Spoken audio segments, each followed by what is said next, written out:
Good evening, everyone.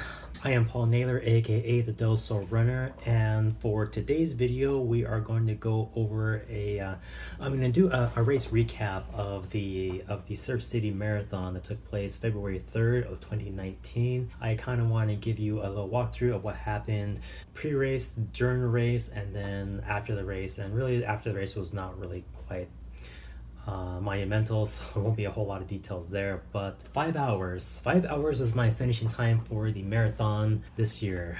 5 hours 5 hours 5 hours.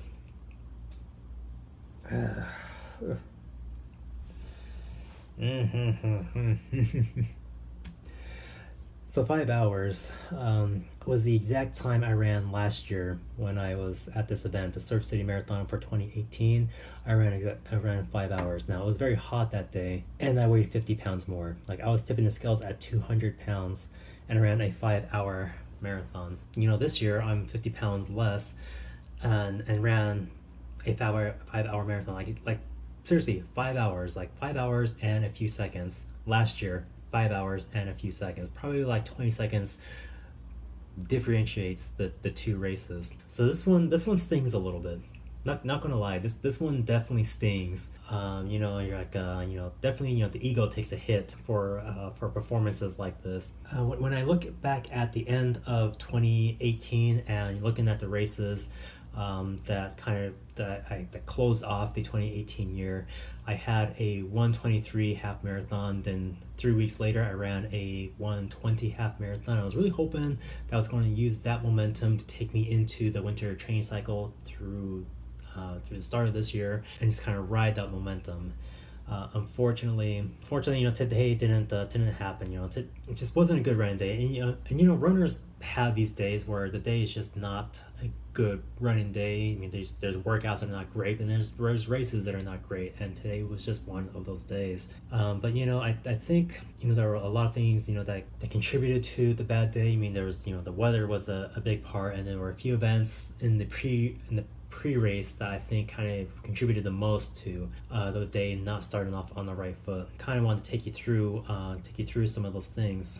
So what I'm going to do, I'm going to put my my Strava link down below and my Garmin link down below, so you guys can take a look at those. Take a look at the results, take a look at the times, and you guys can just look over those times that are not great.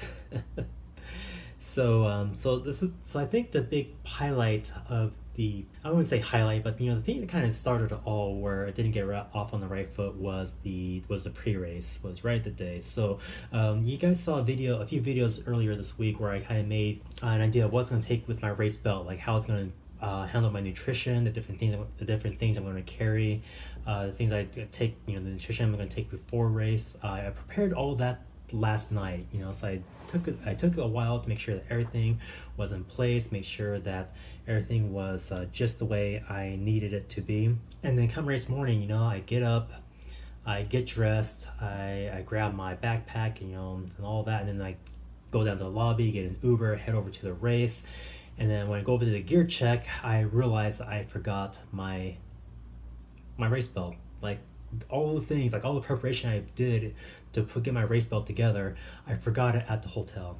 And when I realized that I forgot it, like, I went into a panic. Like, I was thinking, like, that belt has everything. It has my pre-race nutrition that I'm gonna take. It has my hydration things, so I can put in water and take it, and it has my rain poncho in case I need that during the race. It has my biofreeze. Everything I needed for the race was in that race belt, and I didn't have it, so I was just going in a tailspin. My mind was just going 1,000 different directions. And they say that marathoners need to have a game plan for when something doesn't go right, such as if they have a particular nutrition item that they don't have. What's your backup plan, or how you're going to combat that for the race. And so I did all those things, but I think the thing I did not do was have a game plan for when I forgot my entire race belt. Like, I had nothing, and then I didn't have the my pre-race nutrition. So I was just going